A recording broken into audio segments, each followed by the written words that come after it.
할렐루야. 이 이른 새벽 시간에 각자의 처소에서 또 하나님 앞에 예배함으로 기도함으로 나오신 여러분들을 환영하고 축복합니다. 함께 기도하시겠습니다. 사랑과 내가 많으신 아버지 하나님 감사합니다. 오늘도 우리에게 새로운 날을 허락하여 주시고 또 이 날을 살아가게 하여 주심을 정말로 감사드립니다. 그리고 이 날을 시작하는 이 시점에 기도하는 마음 그리고 예배하고자 하는 그 마음을 우리 가운데 주심을 정말로 감사드립니다. 주님, 우리는 어느 때보다도 어려운 시절을 살아가고 있습니다. 코로나19의 전염병의 위협 가운데 그리고 그로 인한 이 사회의 여러 가지 갈등들 가운데 우리가 살아가고 있습니다. 또한 신앙 공동체 역시 많은 어려움을 겪고 있습니다. 주님, 이 가운데 주님의 뜻을 알게 하여 주시고 무엇이 참된 진리이고 거짓인지 분명히 분별할 수 있는 그 지혜를 깨달아 알 수 있도록 인도하여 주시옵소서. 오늘 이 시간 주님 앞에 드려지는 이 예배 그리고 함께 나누는 말씀 그리고 주님 앞에 드려지는 이 기도를 통해서 우리가 이 세상을 살아갈 수 있는 그 지혜를 깨달아 알기를 원하오니 하나님 붙들어 주시옵소서. 예수님의 이름으로 감사하며 기도드립니다. 아멘. 오늘 함께 은혜 나눌 말씀은 신명기서입니다. 신명기서 2장 1절부터 3절까지의 말씀입니다. 제가 읽도록 하겠습니다. 우리가 방향을 돌려 여호와께서 내게 명령하신 대로 홍해길로 광야에 들어가서 여러 날 동안 세일산을 두루 다녔더니 여호와께서 내게 말씀하여 이르시되 너희가 이 산을 두루 다닌 지 오래니 돌이켜 북으로 나아가라. 아멘. 이 세상의 모든 사람들은 육신의 몸을 입고 있는 한 영원히 살 수는 없습니다. 모 철학자의 말처럼 우리는 태어나면서부터 죽음으로 향해 달려가고 있는 그러한 유한한 존재일는지 모르겠습니다. 우리에게는 유한한 시간만이 이 세상 가운데 허락되어 있다라고 하는 것이죠. 그래서 세상의 많은 사람들은 그 유한한 시간 동안 자신의 흔적을 남겨놓으려고 합니다. 그것이 어떤 거대한 성공이 되었든지 간에 커다란 업적이 되었든지 간에 무언가를 이루려고 하죠. 그것을 통해서 자신의 이름을 이 세상 가운데 남겨놓으려고 합니다. 그리고 대부분의 평범한 사람들도 그 생을 마감할 때 자기가 묻힐 그 묘지에 이름 한 줄 새겨놓지 않습니까? 어떤 사람들은 이 세상 가운데 유한한 존재에 불과하고 또한 그 가운데 자신이 이 세상 가운데 영원히 잊혀질 것이다 라고 하는 두려움을 가지고 있는 그러한 존재일는지 모르겠습니다. 그렇기 때문에 자신의 이름 한 줄이라도 이 세상 가운데 남겨놓으려고 하는 것이죠. 사람들과 동물들의 가장 큰 차이점들 가운데 하나는 바로 이러한 것입니다.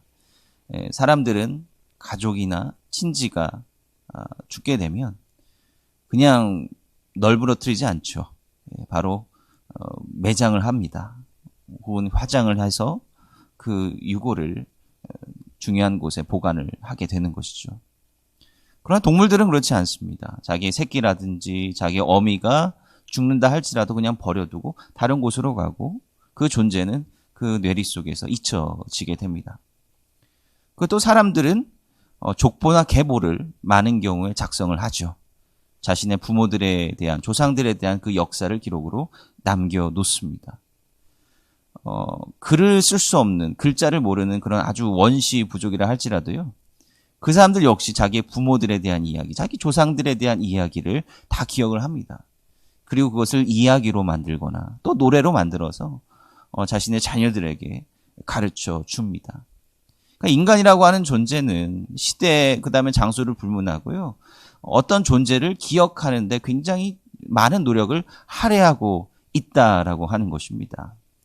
이런 측면에서 볼 때 우리 인간에게 내려지는 가장 큰 형벌 가운데 하나는 바로 이 세상 가운데 잊혀진다라고 하는 것이 아닌가 합니다. 오늘 우리가 읽은 본문 말씀은 출애굽 1세대 이스라엘 백성들이 하나님의 명령을 거역하고서 무리하게 가나안 땅 점령을 시도하다가 실패하고 난 이후에 광야 땅으로 되돌아갔다라고 하는 그 모세의 회상으로부터 시작을 하고 있습니다. 우리가 읽은 본문 말씀 1절에 따르면 이스라엘 백성들이 그 광야 지역에서 여러 날 동안 머물렀다라고 기록을 하고 있죠. 2절과 3절에 보면 하나님께서 모세를 통해서 다시 명령하십니다. 이제 이 산지에 거한 날이 오래기 때문에 다시 북쪽으로 가나안 땅 방향으로 올라가라라고 하는 것입니다. 바로 이 여러 날 동안이다라고 하는 그 기간은 근 40년의 기간입니다. 그러니까 1절과 2절은 단 한 절 차이기는 하지만요. 그 사이에 있는 시간적인 갭은, 시간적인 간극은 40년이라고 하는 어마어마한 시간의 텀이 있는 것입니다. 출애굽 1세대 백성들은 하나님 앞에 불순종의 죄를 범했습니다. 가장 결정적인 불순종은 바로 정탐꾼들 사건에 있는 거죠. 이스라엘 백성들은 바로 부정적인 보고를 했던 정탐꾼들의 그 보고에만 집착을 했습니다. 그리고 하나님을 원망하고 그 땅에 하나님께서 인도하신 그 방향으로 들어가기를 거부합니다. 그것이 결국 단초가 되어서 출애굽 1세대 이스라엘 백성들은 그 땅에 들어가지 못하게 될 것이다 라고 하나님의 한 형벌을 받죠. 그러나 그 외에도 이스라엘 백성들은 광야 생활을 하면서 시시때때로 하나님 앞에 죄를 지었습니다. 심지어는 그 모세의 지도력에 반발하면서 반란을 일으키기까지도 했습니다. 그런 이스라엘 백성들은 하나님 앞에서 죄를 범했고, 또 하나님은 그 이스라엘 백성들이 선택받은 백성들, 제사장 민족으로서 가나안 땅을 점령할 자격이 없다라고 결론 내셨습니다. 그리고 근 40년의 시간이 흐르게 된 것입니다. 하나님께서는 이 출애굽 1세대 백성들을 일순간에 멸하지 않으셨어요. 일순간에 형벌을 내리셔서 멸하지 않으셨습니다. 그냥 40년을 광야에서 시간을 보내도록 만드셨습니다. 이 40년의 시간은 광야 1세대 이스라엘 백성들이 서서히 죽어갔던 시간이고, 그 이후에 광야에서 나고 자란 광야 세대 새로운 이스라엘 백성들이 성장하고 자라나는 그러한 시간이었습니다. 이런 출애굽 1세대의 문제는 어디에 있었을까요? 왜 출애굽 1세대는 걸핏하면 하나님 앞에서 불만을 터뜨리고 왜 모세를 원망했습니까? 그것은 아마도 이들이 이집트에 대한 기억을 가지고 있었기 때문에 그렇습니다. 이집트에서 이들은 고센 땅에 산다 그랬지 않았습니까? 이 고센 땅이라고 하는 것은 이집트 지역 가운데서도 가장 풍요로운 지역입니다. 이들은 비록 노예의 신분이었지만 그대로 잘 먹었던 것 같아요. 이집트 사람들 입장에서도 잘 먹여야 일을 하지 않겠습니까? 그렇게 이집트 사회가 제공해 주었던 그 풍요로운 먹거리, 그것을 항상 그리워했다라고 하는 것입니다. 근데 출애굽의 본질이 뭐죠? 하나님께서는 선택받은 제사장 민족 이스라엘 백성들이 그러한 인간이 인위적으로 만들어낸 인본주의적인 그 권력 구조에서 해방하시기를 원하셨습니다. 더 이상 물질이나 인간의 만든 그 권력 구조가 지배하지 않는 그런 사회를 이스라엘 백성들을 통해서 만드시기를 원하셨어요. 하나님께서 인간을 창조하실 때 하나님께서 보시기 좋았던 하나님의 형상으로 만들어진 그 인간성을 정말 이 세상 가운데 회복하기를 원하셨고, 그 회복된 사회를 이스라엘 백성들이 만들어 주기를 하나님께서 원하셨습니다. 그래서 부르셨잖아요. 그 구조 속에서 탈피하게 만드셨잖아요. 그리고 하나님께서는 광야에서 만나로 이스라엘 백성들을 먹이시면서 정말 이 세상 가운데 이스라엘 백성들을 살리시고, 우리 이 온 인류 열방을 먹이시는 분은 바로 하나님이시다라고 하는 것을 깨닫기를 원하셨습니다. 그런데 이스라엘 백성들은 정작 어땠습니까? 이들은 배고파지고 혹독한 광야 환경에서 힘들어지자 하나님을 원망하기 시작하잖아요. 그리고 이집트와 비교하기 시작하지 않습니까? 우리가 이집트에 있었을 때는 이래저래했다. 한번 생각해 보십시오. 이집트에서 이스라엘 백성들은 노예였습니다. 하나님께서 자유롭게 살라고 말씀하셨고, 물론 자유의 대가는 있는 거죠. 그리고 훈련 과정은 필요한 것입니다. 그 이스라엘 백성들이 감내했던 그 훈련 과정, 그 기간은 그렇게 오래지 않았어요. 그것도 사실 따지고 보면. 이들이 그냥 하나님 앞에 순종해서 그냥 가나안 땅으로 입성했다라고 한다면 그렇게 그 출애굽 과정은 오래 걸리지 않았을 것입니다. 그러나 이들은 조금 힘들어지자 하나님을 원망하고 다시 노예 생활을 그리워하기 시작했다라고 하는 것입니다.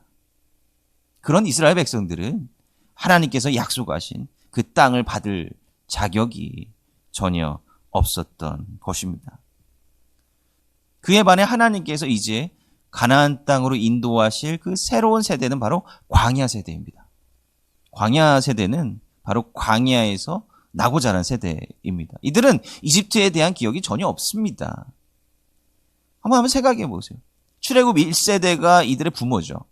그리고 이들은 자녀입니다. 그 부모가 그 자녀들, 그 광야에서 나고 자라고, 뭐 만나, 그 다음에 메추라기, 뭐 고기 기껏해야 이것만을 먹고 자라는 그 다음 세대들을 보면서 그 마음이 어땠을까요? 너무 불쌍하다 이렇게 생각하지 않았겠습니까? 야, 너는 괜히 광야에서 태어나가지고 너무 불쌍하다. 저 이집트에 있었으면 굉장히 맛있는 것도 많이 먹을 수 있었을 텐데 이렇게 고생하는 너무 모습들을 보니까 너무 내가 마음이 아프다 이렇게 생각하지 않았겠습니까? 이집트의 사고방식이죠. 그러나 우리가 성경을 봤을 때 정말로 불쌍한 족속들은 뭐예요? 그 이집트의 그 풍요로운 기억에서 해방되지 못하고 거기에 여전히 속박되어 있었던 출애굽 1세대 백성들이 정작 불쌍한 이들이었다라고 하는 것입니다. 모세는 1절에서 이 출애굽 1세대 백성들이 광야 땅으로 다시 돌아갔다 이 얘기를 하고 난 다음에 이들의 그 다음 삶이 어떠했는지 전혀 언급하고 있지 않습니다. 아까 말씀드렸다시피 2절은 40년의 세월이 지난 이후에 있었던 일입니다. 그 다음 세대에 대한 이야기로 바로 넘어가는 거예요. 출애굽 1세대의 이야기는 여기서 끝이 났다라고 하는 것입니다. 모세는 이것을 통해서 뭘 이야기를 해주려고 하는 것입니까? 이 성경을 보면 침묵이라고 하는 것도 굉장히 중요한 의미가 있어요. 바로 출애굽 1세대 이스라엘 백성들의 그 이후의 삶은 기억할 만한 가치가 없다라고 하는 거예요. 그들의 삶은 우리들에게 기억될 만한 가치가 없다. 그냥 광야에서 하나님 앞에 불순종한 채로 그렇게 원망하면서 살았던 출애굽 1세대 백성들의 삶은 철저하게 잊혀져 갔다라고 하는 것입니다. 모세는 신명기서 2장 14절과 15절에서 이렇게 언급하고 있습니다. 가데스 바네아에서 떠나 세렛 시대를 건너기까지 38년 동안이라. 이때에는 그 시대의 모든 군인들이 여호와께서 그들에게 맹세하신 대로 진영 중에서 다 멸망하였나니 여호와께서 손으로 그들을 치사 진영 중에서 멸하신 고로 마침내는 다 멸망되었느니라. 이 기록에 따르면 그 시대의 모든 군인들, 즉 출애굽 1세대 모든 사람들이 다 멸망하였다라고 적고 있습니다. 여기서 멸망하였다라고 번역된 본래 히브리어 단어는 타맘이라고 하는 단어인데요. 이 타맘이라고 하는 단어는 완전히 끊어졌고 완전히 사라졌다, 깨끗하게 완전히 없어져 버렸다라고 하는 것을 의미하고 있습니다.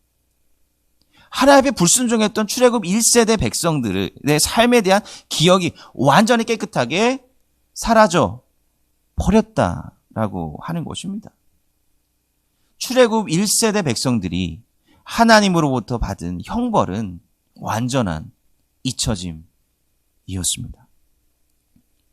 창세기 족장들의 삶의 이야기를 보면요, 또한 이러한 측면들을 우리가 발견할 수가 있습니다. 아브라함의 이야기로부터 시작하는 그 창세기 족장들의 이야기, 아브라함, 이삭, 야곱의 이야기, 굉장히 중요한 핵심적인 구도가 뭐냐면 누가 하나님의 약속의 땅에 남았는가, 그리고 누가 하나님의 선택받은 계보에 남았는가라고 하는 거죠. 이 창세기 보면 족보들이 굉장히 지리하게 많이 나와 있지 않습니까? 그 결국 족보라고 하는 것은 하나님의 선택받은 계보가 어떤 사람들이었으며 또 하나님의 선택받지 못한 혹은 스스로 뛰쳐나간 그 사람들의 계보가 어떠했는가를 극명하게 보여주기 위한 것입니다. 아브라함이 약속의 땅에 들어왔을 때 누가 있었습니까? 롯이 있지 않았습니까?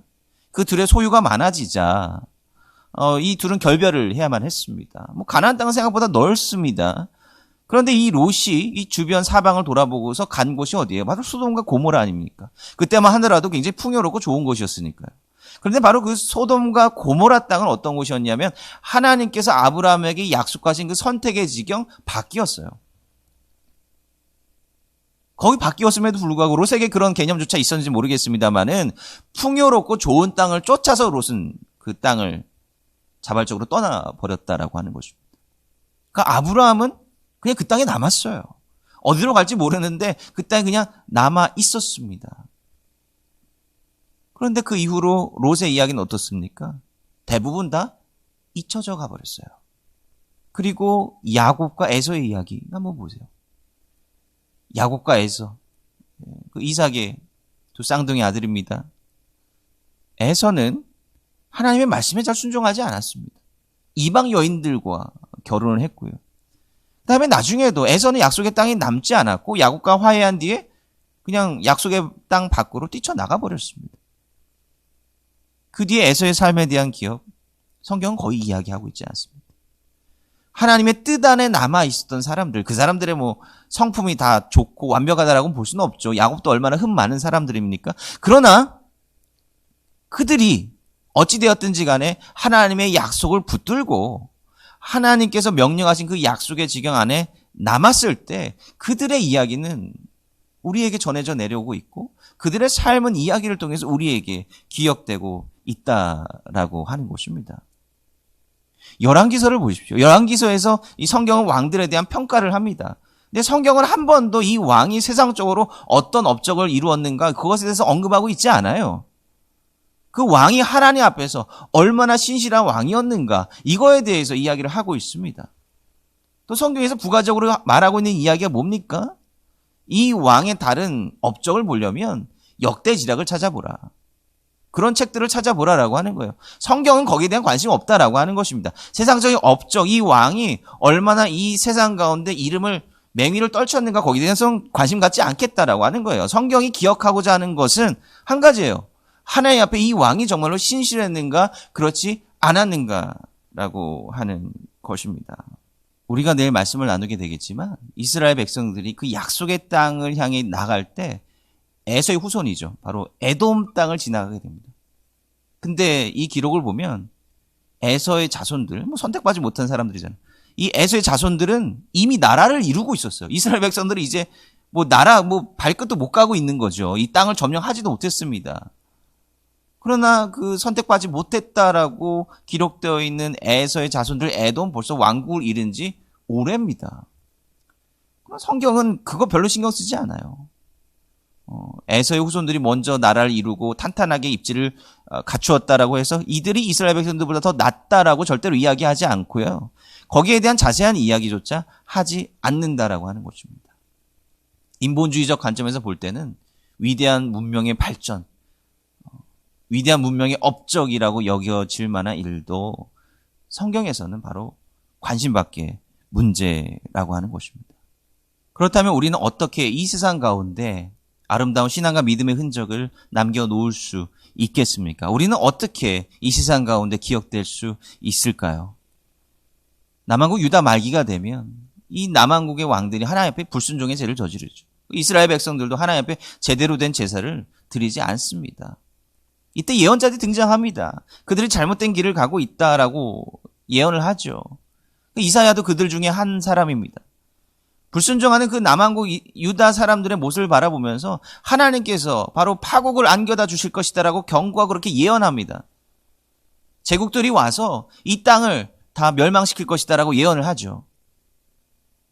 그러나 그 이후에 그럼에도 불구하고 하나님께서는 다시 이 땅을 회복시킬 것이다라고 하는 회복의 예언도 같이 하게 됩니다. 파국의 예언, 이 멸망의 예언을 들었을 때 이 사람들이 갖는 근원적인 두려움이 뭡니까? 바로 잊혀짐이에요. 이 세상 가운데 이 나라가 없어지고 우리가 다 멸망해버리면 누가 우리를 기억해 줄까? 어떻게 우리가 기억될 수 있을까? 이것을 이사야도 잘 알고 있었기 때문에 바로 이 회복의 예언을 할 때에 바로 이런 기억에 대한 이야기를 해줍니다. 이사야서 56장 4절과 5절 말씀입니다.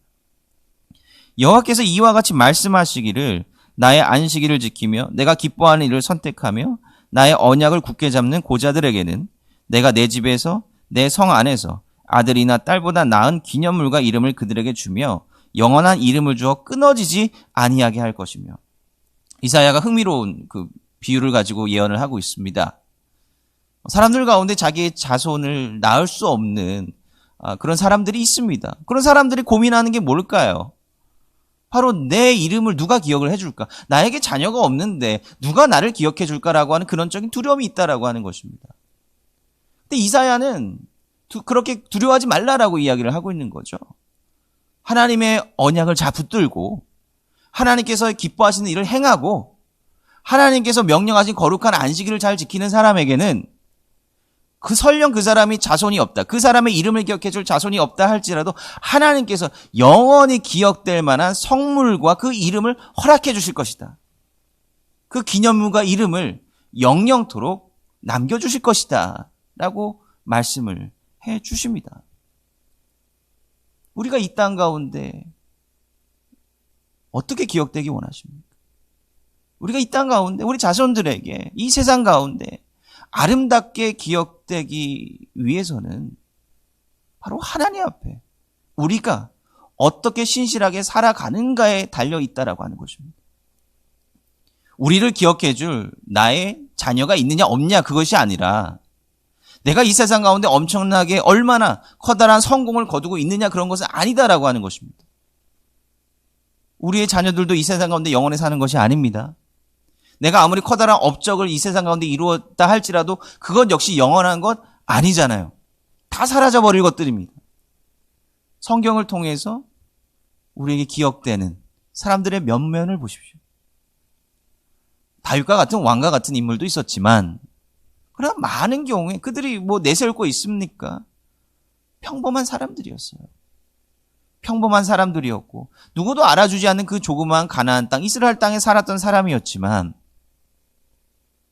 그들의 삶의 이야기, 그들의 아름다운 믿음의 이야기는 이 수천 년을 거슬러서 성경을 통해서 우리에게 전달되고 우리의 머릿속에서 기억되고 있지 않습니까? 여러분은 이 세상 가운데 어떻게 기억되기 원하십니까? 그리고 이 세상 가운데 우리의 흔적을 남겨놓기 위해서 무엇을 하고 계십니까? 아무리 대단한 것이라고 할지라도 눈에 보이는 것은 다 없어지기 마련입니다. 그것보다는 이사야 선지자가 우리에게 이야기하고 있는 것처럼 하나님께서 기뻐하시는 일을 선택하며 살아가는 저희들이 되었으면 좋겠습니다. 하나님께서 말씀하신 그 성의를 신실하게 지켜나가는 저희들 되었으면 좋겠습니다. 그런 하나님 앞에서 신실한 삶을 살아갈 때에 우리가 눈에 보이는 대단한 것을 남기지 못했다 할지라도 우리들의 이야기는 영원토록 기억될 수 있을 것입니다. 이 말씀과 진리를 꼭 붙잡기를 간절히 소원합니다. 그리고 그러한 오늘 하루의 삶이 다 되시기를 주님의 이름으로 축원드립니다. 몇 가지 기도 제목 나누고 함께 기도하도록 하겠습니다. 오늘 우리가 말씀 나누었던 것처럼 오늘 하루 하나님 앞에서 신실한 삶을 살아갈 수 있도록 위해서 기도해 주시기를 부탁을 드리겠습니다. 그리고 코로나19 확산이 계속되고 있습니다. 이 상황 가운데 여러 가지 모양으로 고통받는 우리 성도님들과 우리 이웃들을 위해서 기도해 주시기 바랍니다. 그리고 마지막으로 우리 교회를 위해서 기도해 주시기를 바랍니다.